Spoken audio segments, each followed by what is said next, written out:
These days, there's a lot of studies in regards to exercise, in particular lifting. You can find a study to tell you which rep range is the best, how much you should rest between sets, exercises, everything. But here's the deal.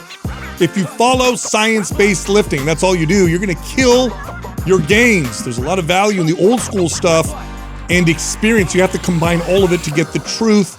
Don't just follow the science-based crowd. You won't build as much muscle and strength as you possibly could. Oh, I like this. Is spicy. I like this. I like this a lot because this was suggested by our marketing team, this episode. And I'm like, I love this because there are, you do have on social media now this kind of science-based crowd when it comes to fitness. And I call them science-based, not because we're not science-based or because other people aren't science-based, but because all they are is science-based. They don't have any experience training everyday people. Or very little. Or very, very little. Or maybe they've trained like a couple people like themselves. And so they live and die by the data. Yeah. So every time they communicate a point, it's like, here's what the study said. Here's how you should work out. This is how the rep should look. This is the best tempo. And anybody with experience training a lot of people over years, especially decades, will laugh at it because oftentimes it's not the whole story.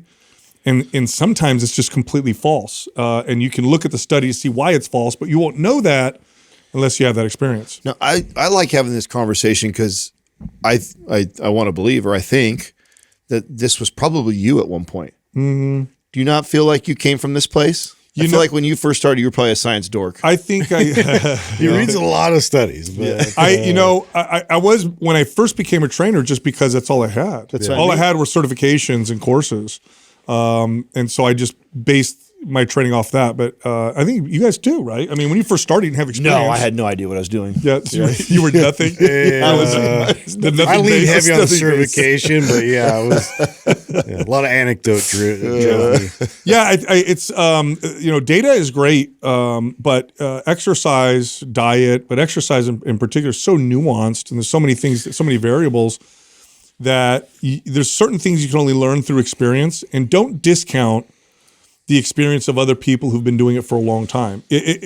Sometimes they'll counter the data, but if I were confronted with 3 or 4 strength coaches who've been training people for years and years and years, and they were telling me that a study was wrong, I would probably listen to them over the study because of their experience. Yeah. Again, I like the data. The science is great, but you have to combine it with experience to get the full picture. And there are flaws in studies, and it's not just they're biased because some company, that's what people immediately think, right? Oh, the study is fake because a company's trying to sell something. That's not what we're talking about.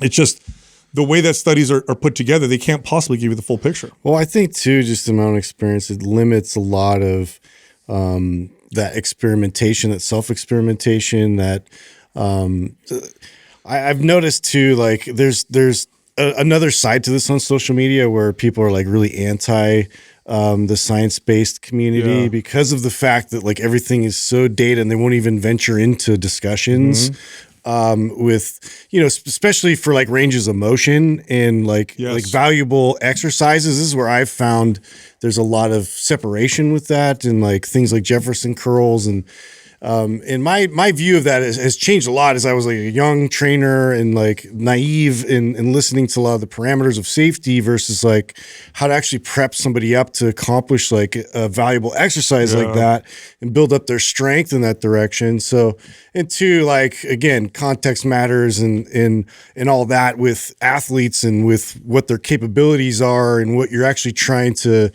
reach in terms of power output in certain ranges of motion. So there's a lot of like nuance that like science community just, there's so many blanket statements that they're just like, here's the fine line and we can't venture out of that. Well, once you've trained enough people, there'll become a time where you will actually have trained a person where the science doesn't work. Yep. And so you could have that's happened so many times. Yeah. And I think that's where I think I finally landed there, where it was just like, I think that's also too where I feel like sometimes I can go really hard in the opposite direction of like when someone starts to tout a study, it's just like, cool, good to know, you know what I'm saying? But until that client's sitting in front of me and I hear them out and I account for all the other variables, I really don't give a shit about that study, because every study that is pointing me in a direction is also taking me in the wrong direction with said client. Yep. And so you see that enough times and you realize, okay, well, this isn't the end all be all. Yes, it's a good starting point or a great idea many times, or to give you some sort of direction. But I think you get yourself in trouble if you base all of your decisions based off of what the research and the science says. Yeah. So one of my favorite points, we'll start with kind of the first thing to consider with the data, is that oftentimes the people that are in the studies are not like you. I remember this years ago. I had this. She was a psychology professor, and we were having conversations around behavior science and medical science. And I loved asking her questions, and I would bring up studies to her all the time. And she'd say, Sal, she said, do you know what a majority of those studies are testing? And I said, no. She said, college-aged males. Yeah. Broke college-age males. The vast majority of those studies that you quote, by the way, this isn't just fitness studies. This is all studies. All studies, if you were to look at all studies, unless they were specifically reaching out to a particular demographic, the vast majority of studies that are done, especially on exercise, by the way, are done on college-aged males, because those are the people that sign up for studies. They're the ones that sign up for $25 a day so that we can beat you up with this workout routine or test out this new theory.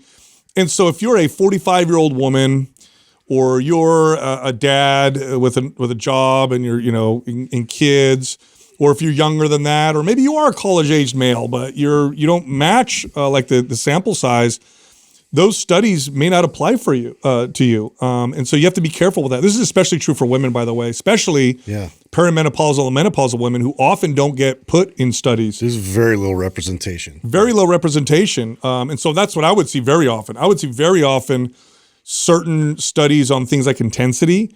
And I tried on my clients, be like, whoa, they did not get the result that the study showed. In fact, it went in the opposite direction. What is going on? So look at the studies, and fitness studies are almost always, read them. And here's what you'll typically see: 40 college-aged athletic males, or 40 novice males. It's always these college-aged males that are in these studies, and that's a demographic whose body and life at that particular time in their life is just going to respond differently to exercise, to intensity, to rep ranges, to different movements. And you have to consider that when you're looking at a study, which when you train lots of people, you see that very clearly. Because I'll tell you what, the average client that you get as a trainer is not a college-age male. That's the least likely client that you get, because they typically can't afford training. Today's program giveaway is MAPS Aesthetic. If you want to win, leave a comment below this video in the first 24 hours that we drop it. Subscribe to this channel, turn on notifications. If you win, we'll let you know in the comment section. Also, for today's episode only, if you get MAPS Anabolic, we will throw in for free MAPS Old Time Strength. Just go to mapsbogo.com to get that hookup. Go check it out. And your second point that you're about to make right now, which I think is the most important, is that these studies are ran in these short periods of time. Just windows. And I don't care, even if your client fits the study group, we understand evolution and adaptation. And what happens over time is you evolve and you adapt. And so therefore it changes the variables of what went into that original study. So even the client who matches this person perfectly, and this study shows that this is what happens, or this is the best way to do X, Y, and Z. Well, that's currently at the state where those people are all at that moment. Take that out 9 months, a year, 2 years, and that changes a lot because of adaptation. And so, and when we talk about training, since that whole process of building muscle and burning body fat is getting the body to adapt, that's such a key variable that, like like, let's say, just to give people an example, we found out that we study these 3 groups of people, and this rep range is the best for building muscle. Well, that's based off of where they're currently at. You take those same exact people, extend it out 9 months, and the rep range that was worse for them now becomes one of the best for them because their body's now adapted. And that works for a lot of different things. And so that's where the stuff like this is like really, really tough, that you have to understand how to read between the lines. That's a great example. A lot of studies, there's some studies that counter this now at this point, but at one point, all the studies showed this, and still, I would say a majority of studies show this, that the muscle building rep range, right? The hypertrophy rep range, they would call it, is between 8 to 12. Now, the problem with this is that just because of the way studies are funded, it's so challenging to run. It would be so difficult to do a 3-year study on workout programs. Yep. If you took 3 groups of people with 30 people each, and you followed them for 2 years, that would cost so much money. It wouldn't be feasible. So they're 12-week studies. They're 16-week studies, and then they'll compare a rep range of 1 to 5, 8 to 12, and then let's say 20 to 30. And what they'll find in that study is 8 to 12 built the most muscle. Well, here's what we know, just to back you up, Adam. Stick to a rep range for too long. However great it is, at some point in your training, it stops working as well as it used to. You adapt. And one of the best ways to get out of it is to go in a different rep range. Right. But you wouldn't see that in a 12-week study. No. You would see that in a 2-year study, again, which they're not going to make because they can't get funding for something like that. It would be ridiculous. Well, another great example of this also is when we see this comparison of like a leg press and a squat.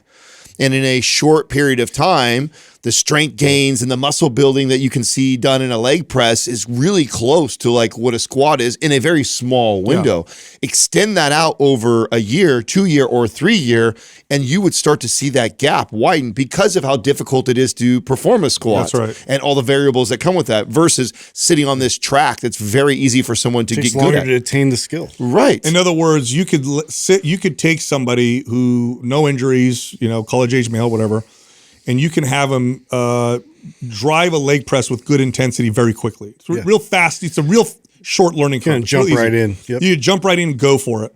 A barbell squat is a very complex movement. Unless you've been practicing it for a couple of years, there's a long learning curve with the barbell squat. So in a short period of time, a leg press might actually outperform. In fact, there are studies that show that a hack squat will outperform a barbell squat for quad growth for over a 12-week period. And people in some of the fitness community get that confused that they think it's a superior movement because of a study like that, and that's not true. No, it's because you're looking at it in a 6-week period of time. But you keep going as your skill develops over a barbell squat, which requires far more skill, far more mobility, a better connection than a hack squat or a leg press.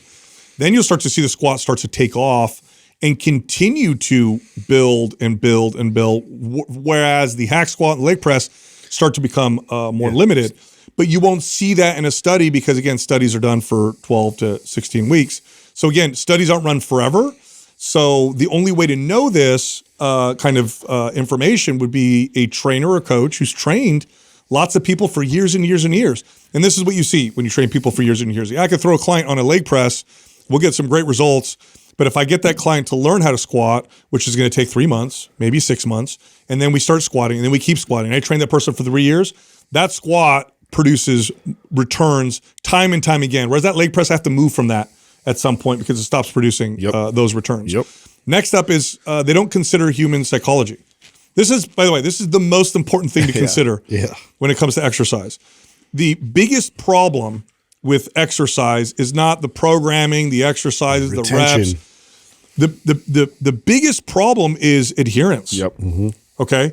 It's how are you going to do this? That is literally the biggest thing. If we could solve that right there, we have solved the fitness epidemic, the problem with poor fitness and health. We've solved it. It's not, again, the programming. It's not the exercise. It's not what the best rep range is. How do we get people to keep doing this forever? When you sign up for a study, you're doing what they're telling you to do. You're there for 12 weeks. You're doing it. Mm-hmm. What they're not seeing is, are people going to do this? Do they like it? A good example is if a client asks me, Sal, what's the best form of activity if I just want to be active? I'm always going to follow it up with, what do you like doing the most? Yeah. Because cycling may be way more effective of an activity for fitness and health than, let's say, salsa dancing. Mm-hmm. But if you tell me, I hate cycling, I love salsa dancing, that's the one I'm going to tell you to do. Do the one that you love. And they just don't consider human psychology. And human psychology is very complex. And again, you get a lot of insight into this when you train people for years and years and years. And I'll give a great example. When you first get a client, what they're really concerned with initially is results. I want to get results. But if I'm going to train this person for 5 or 6 years, are they going to get results for 5 or 6 years? Well, no, that's not how the body works. How do I keep that person consistent for 5 or 6 years?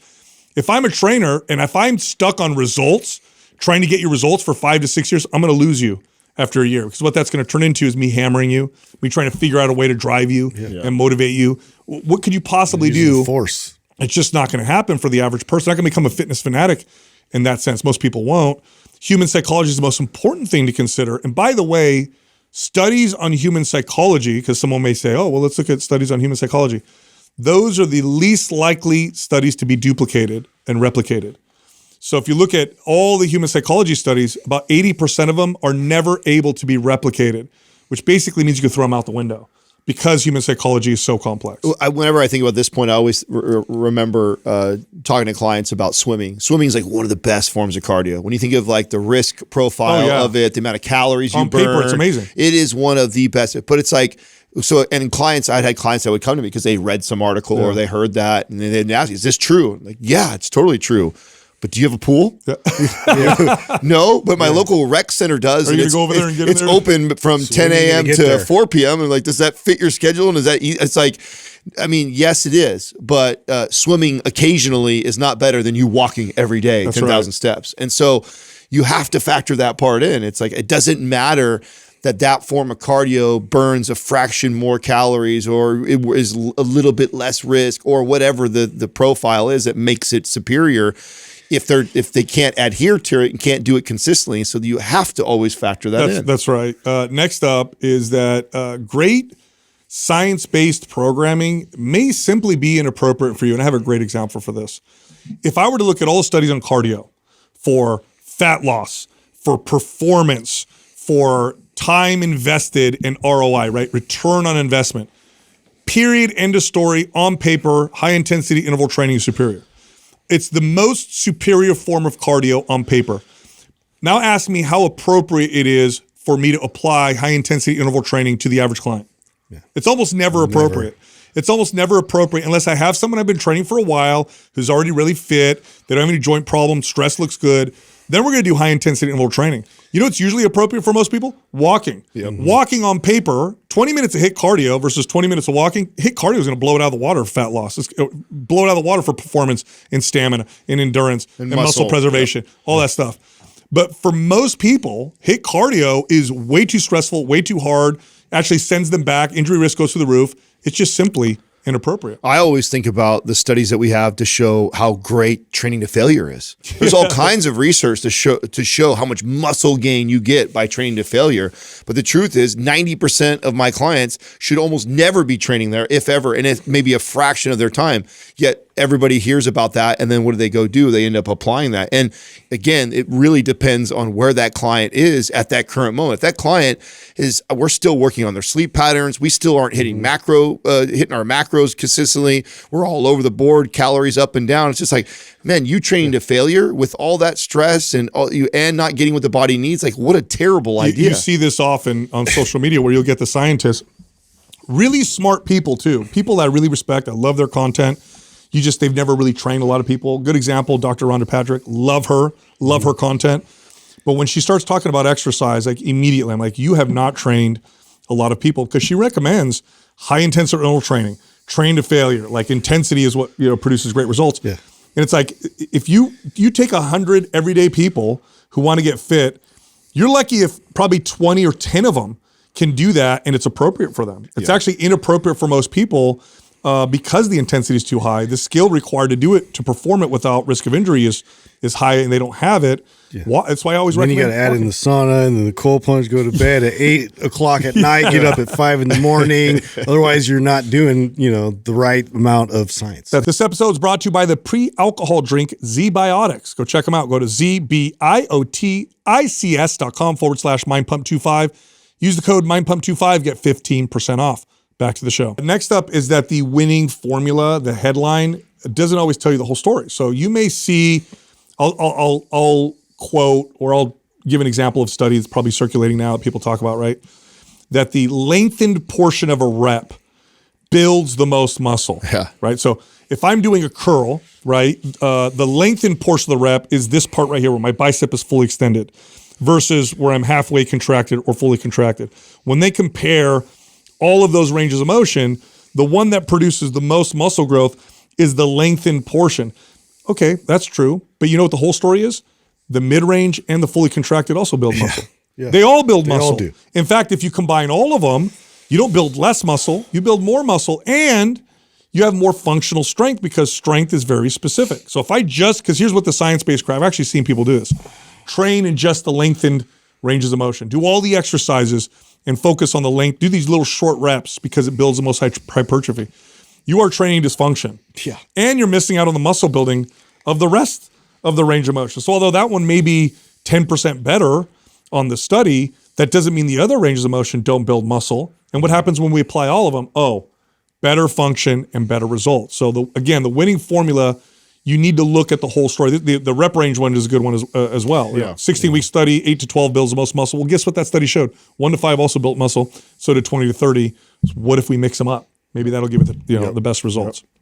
Next up is they don't necessarily know what to test. So a good example of this is when I'm looking at fat loss, I can test for fat oxidation. So what I can do is I can say, okay, we took 2 groups of people, put them in a calorie deficit. So the calories are the same. This one's ketogenic and this one is balanced. So they're eating carbs. Oh my God, fat oxidation through the roof on ketogenic. Therefore, it burns the most body fat. Nah, stop right there. Mm-hmm. You're going to get more fat oxidation because they're using ketones for energy. But why don't we test the end result and actually see which one burns more body fat? And you know what happens when they follow that up with subsequent studies? It doesn't have an advantage for fat loss. They both burn the same amount of fat. You just get more fat Using oxidation. different fuel source. Same thing with fasting. Fasting spikes fat oxidation, but at the end of the day, calories being equal, there's no additional fat loss. Another example is just the EKG stuff. Yes. Is comparing like when you activation. Yeah, when you do an exercise, oh, this is firing like crazy. But did it build more muscle than others say exercise? And so it does not tell the whole story just because it's lighting up on the machine that more muscle is being activated that hormone. Did you actually build more muscle from said exercise? Right. So what they'll often do is test mechanisms. And they'll look at things like protein synthesis, fat oxidation, activation of, mTOR and, all these different things. But really what's important is at the end of the study, did they build more muscle and strength or do we just see these mechanisms happening? Because at the end of the day, do you care? Does anybody care what the mechanisms are happening or do you really care about the end result? It's all about the end result. Yeah. And then finally, they're not testing everything. They might test hypertrophy. But in the study, because you can't test for everything in a study, it's impossible. It's not feasible. It would cost too much money. It only tells part of the story. Yeah. Okay. This built the most. Here's a good example: machines versus free weights. Okay. When we're comparing machines and free weights for hypertrophy, guess what we find in the studies? They both produce similar amounts of hypertrophy. So does that mean that I could just do machines then and I'm going to get the same results? Maybe you will on hypertrophy, muscle growth, but are we going to get the same results on everything else? Are we going to get the same function, stability, the same mobility? Are we going to get the same health benefits? You need to test, you need to look at all those things. By the way, to answer the question with that, similar hypertrophy, but free weights carry over better to everyday life and to sports because more functional benefits. Well, because real life is typically moving things that are free and not on tracks or in a fixed position. So you want to look at so they can't possibly tell you the whole picture. This, particular exercise raises the most growth hormone. Or this particular exercise produces the most endurance. Are the people, do they have the best life quality afterwards? Do they get the best results in terms of stamina, endurance, mobility? All of those things are impossible to test, but experienced coaches and trainers will know because they've seen it and they can tell both great exercises, both build the legs really good. But when I had my clients do this one, you know what else happened? They had better mobility and they had less back pain and they just felt better. Well, yeah. And are they miserable doing the thing too? You know what I'm saying? Because sometimes the best thing for you, if you dread doing it, back to your adherence point, and you don't like doing it, I don't care if it is the best thing. And it even gives you the best results if you've experienced, and this is a part of where experience just comes in. If you've had hundreds of people you've trained and you've applied the science that you know to it, and you realize that, okay, only 5% of those people actually liked that process or adhered to it for more than a few weeks. Everybody else bailed on it because they hated it or complained about it while they did it. And so it's like, okay, well, that's great that in theory, this would be the best route to do it. But in actual application in the real world, most people dread it or don't like it or don't enjoy it. So therefore, I'm not doing it. Here, I'll give a great example, right? So we tend to advocate, generally speaking, for full body workout routines versus body part splits. Okay, so here's what the studies will show. Body part splits versus full body, if the volume is controlled, then you tend to see similar results. But here's, now I can make lots of arguments with data on why full body routines are better, but the data that I can cite is going to kind of suggest here or there or whatever. It's not like super conclusive, but here's the bottom line. The average person working their full body 3 days a week over the course of 5 years versus training the whole body over 5 days, they'll do 1 or 2 body parts a day, right? Here's what ends up happening over the course of 5 years. You miss workouts. That's right. You end up missing workouts. And what workouts do you tend to miss? The ones you don't like. ones you don't like. So you end up not training your legs or your back or whatever body part you hate. You know what happens when you do full body workouts? You train your full body 3 days a week. You know what happens when you miss one workout? You still train your full body 2 days that week. Yeah. So full body workouts are superior for that one factor, right? That's why our original program, MAPS Anabolic, is a full body workout routine, and it's also our most popular. By the way, our routines are based off of data combined with experience. And right now, if you go to mapsbogo.com, you can get MAPS Anabolic, and then we're going to throw in a very popular program, MAPS Old Time Strength. This is MAPS Old Time Strength is a workout routine based off of the programs that strength athletes followed at the turn of the century. During the Bronze Era, before steroids, before supplements, when they had to be stronger than they actually looked even. So you buy MAPS Anabolic, you get that for free if you go to mapsbogo.com. Such a cool combo to run after MAPS Anabolic. Oh my gosh. MAPS Anabolic does such a good job of building strength in the sagittal plane. Then you go over to something that has like these dynamic, unique movements. So the combination of the two of those back to back are like one of my favorite ways to run a program. It's 6 months of programming. Again, it's mapsbogo.com. It's the price of MAPS Anabolic. You get Old Time Strength for free. All right, I know you liked that episode. If you did, check this one out. One of the keys to fat loss is protein. It's true. If you're not eating a high protein diet, you're not going to burn as much body fat as you can. So in today's episode, we're going to talk about the smartest ways to use protein for fat burn and to build muscle. You got to watch this. I wish I understood this earlier in my career. I think it was probably almost 10 years in when I started to just focus on this with clients. I knew it was important, Yeah. but I don't know how important. Yeah, I also did. I knew it was important, but I also didn't